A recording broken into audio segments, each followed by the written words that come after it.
Greetings, Earthlings. It's your girl, Ono Marshall here, CEO of Smile. Smile with a Y, not an I, stands for Schooling Mothers of Youth on Loving Effectively. And I just wanted to come on and tell y'all a little story. So, yesterday, I met a woman and I judged her book by its cover. And because of recent conversations that I've had with my husband, and we're just talking about being of service and what's our next step. And we've been literally talking about going and sharing our stories and kind of like being of service at the sober house, because there's a sober house that's like right down the street. There's actually a lot of sober houses in our area in Canton because we live close to downtown. So I judged this woman's book by its cover. And I remember my husband saying, we had just had the conversation like a day or 2 days ago. Actually, the day before. And we had saw this space for rent. And I was just like, we could rent out that space, and that could kind of be like, where we, come together, invite the people in that need inspiration, motivation, like we can have a space. And he said, I think we should start with going to the sober house first and then expand to our space. And I said, well, if we get the space, the sober house is going to come to us. And I just kept saying that, like, the sober house is going to come to us. The sober house is going to come to us. So here's yesterday. I judged this woman by her cover. And I actually referred to her as a prostitute. I didn't know her. I had never seen her and never met her. But I can feel her energy. Like, she came around, I was with my husband, and he's with his peoples, he's getting his work done or whatever, and so the lady just popped up on the scene. I don't know, that's might be what they do. Like, I don't know how they get down, but I just happened to be there, and so I'm watching her. Because if you come too close to my husband, honey, I'm gonna let you know that I'm here. Hey, how you doing? My name's Ono. That's my husband. So, it didn't have to get to that point. I just was keeping my eyes on her because I can feel like she had something else to, like it was more to her.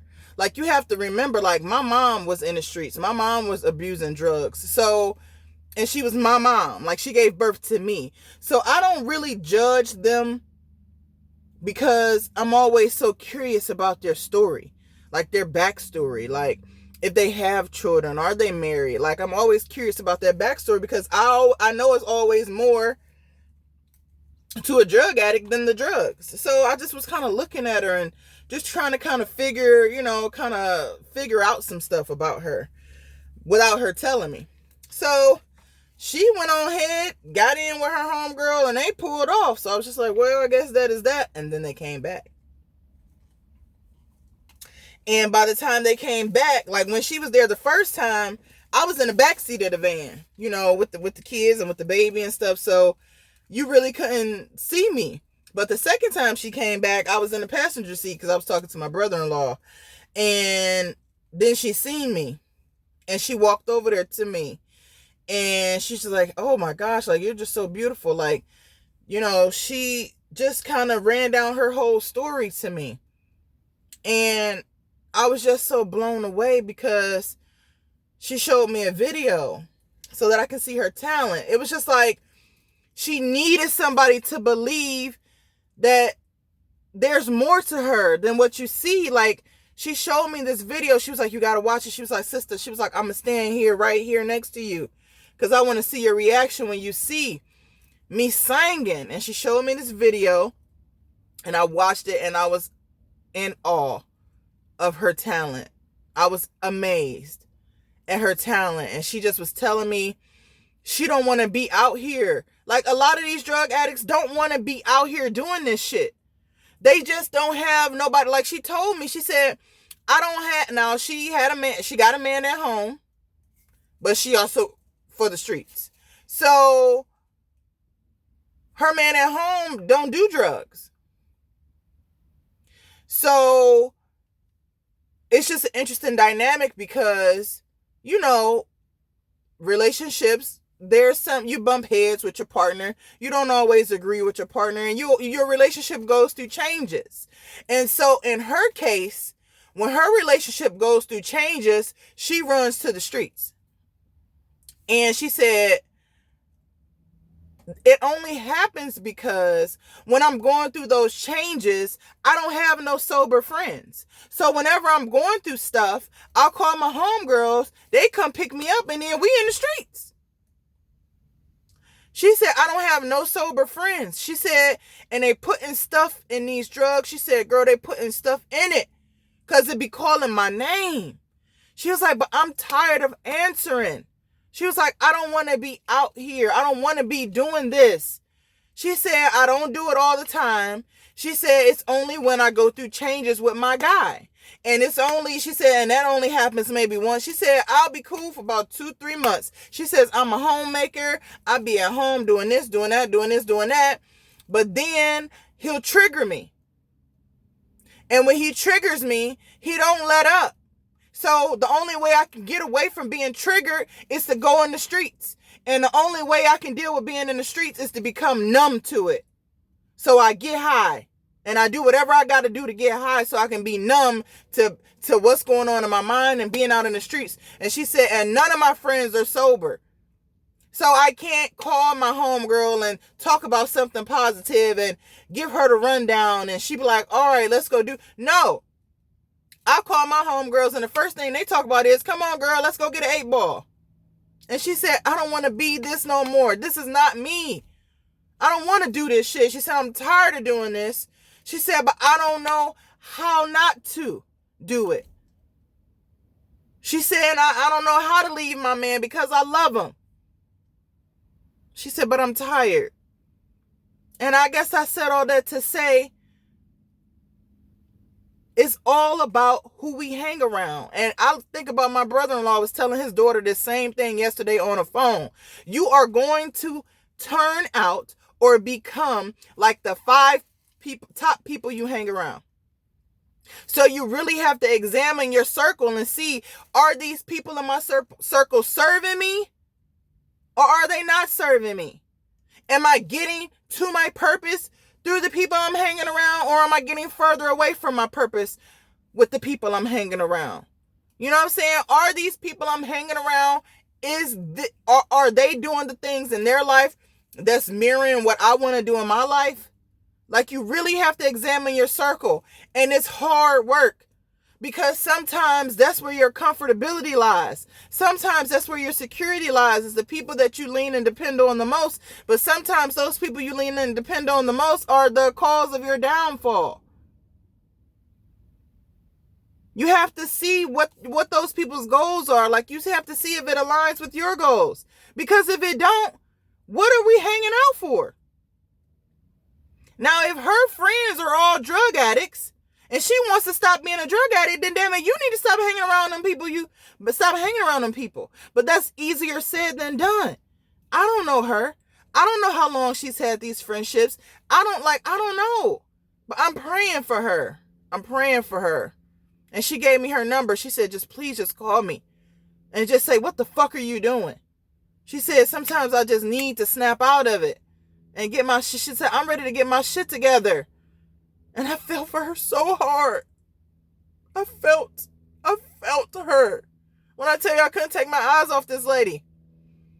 And it was for more than one reason. You know, I'm trying to figure out what the fuck. Because this is my husband and my brother-in-laws and shit. So what's going on? What are you doing? And then the second part is like, what are you doing? Like, what's going on? You know, it's just...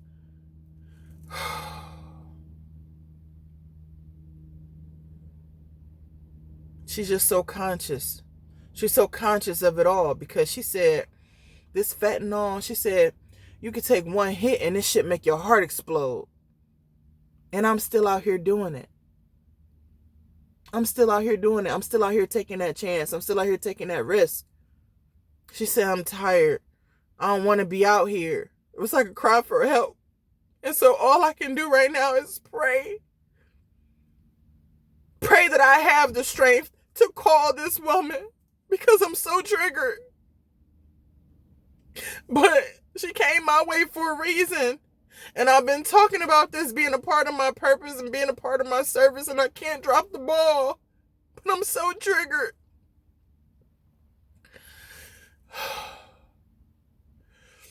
I'm so triggered. But my heart just goes out to her. So my next step, I just was praying all last night. I was praying so hard that I passed out. I had to go to sleep because I was so exhausted. I was so exhausted from praying and asking God, please show me the way. How can I help this woman? What am I supposed to do? What am I supposed to do to help this woman? And I can just start with calling her. She said, just please, sister, just call me, please. And I feel for her. And as I was praying to God last night, I was like, God, like how, like, I'm not in a position to open my home up to her, nor would I think I would feel comfortable open my home up to her. So how can I help her? Because she needs to be removed from her situations. Like, she needs a totally new setup. She needs a totally new environment. She needs a totally new, total new relationships and friendships. Like, she needs to just be picked up out of where she is now and placed into a different environment. And the only picture that kept coming to mind is she need to go back to prison. And I'm like, damn, like, do a person, like, God, like, that's messed up to think about it. But when she was showing me her video and we was talking about her talents and stuff, and she was talking about being in prison, she said that was the best. She was like, I was at my best. And this is her. She's in prison. This is the video she's showing me. Oh, she said, I was at my best.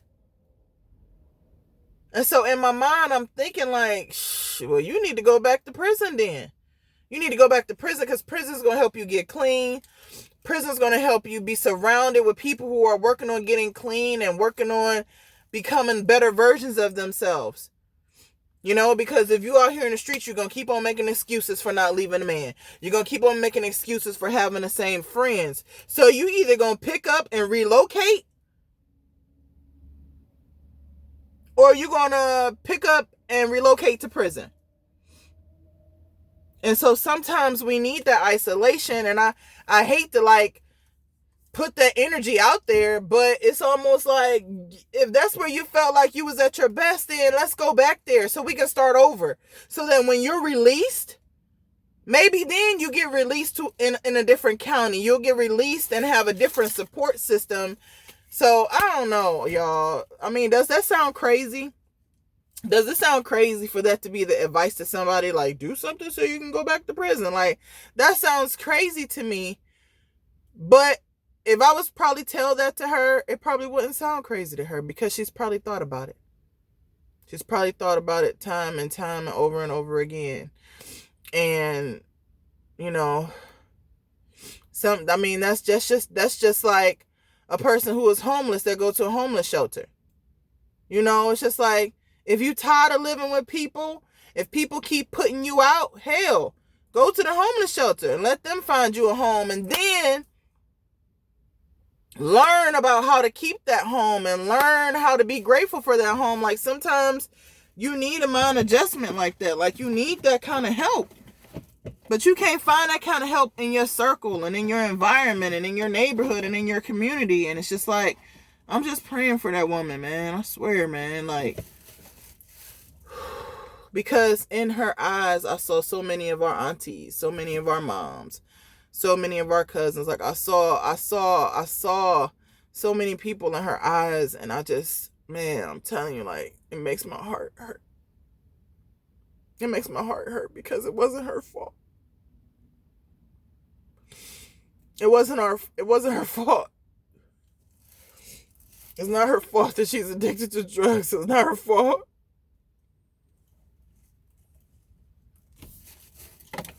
Just so sad about it.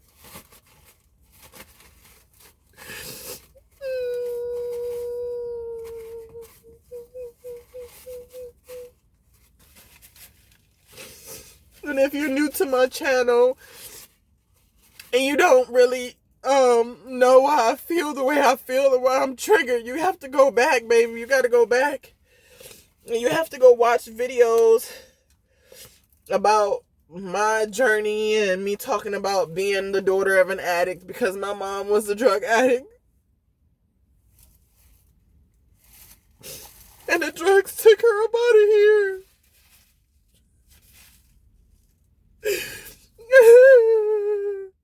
The drugs took her up out of here. You know what?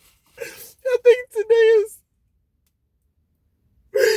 It's just so crazy, y'all. I just don't understand.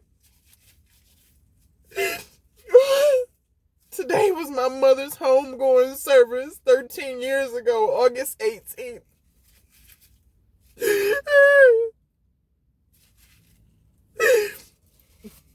August 18th, 2010. I found my mother in her apartment on August 10th, 2010, in her apartment, dead of a cocaine overdose. And she didn't have the right friends. Even though she had family, her friends were closer than us. Her friends were in her apartment. Her friends were in her apartment building. Her friends were on her street, in her community. And they were closer to her than her family. So sometimes when you're going through shit or you need that next hit, your family is the last person you call on, but your friends are right there. And they're going to make sure, baby, we're going to make sure, you know, it's just we all we got. And her friends are the reason why she's not here. So, when I met that lady yesterday, I was just so triggered. And so now I feel like maybe I have the opportunity to save her because I didn't have the opportunity to save my mom. By the time I got there, it was too late. I was coming. I left work early and everything. I was coming, but by the time I got there, it was too late.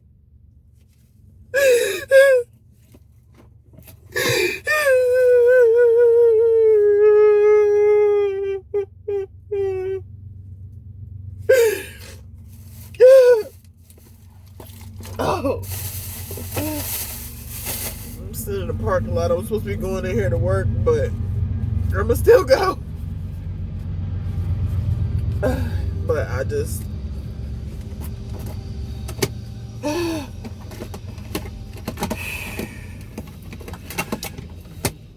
So just stay encouraged, y'all. And if the people that are around you are on that bullshit and you no longer want to be on that bullshit, you no longer support that bullshit, you're tired of going through, listening to, dealing with and experiencing the bullshit, you gotta plan your exit. You gotta come up with the exit strategy. Because if you know you're greater, then you got to bet on yourself. You can't expect for somebody in your circle to be like, you're greater, if they don't know that they're great. Because misery loves company. You gotta get around some people that their light is shining. And I felt like that lady has some bright light. She has a very bright light. It's just dim right now because she's dimming it to stay around the people. She's dimming it so that for her comfortability. But when you want different results, you got to do different things, you know. So I'm praying for anybody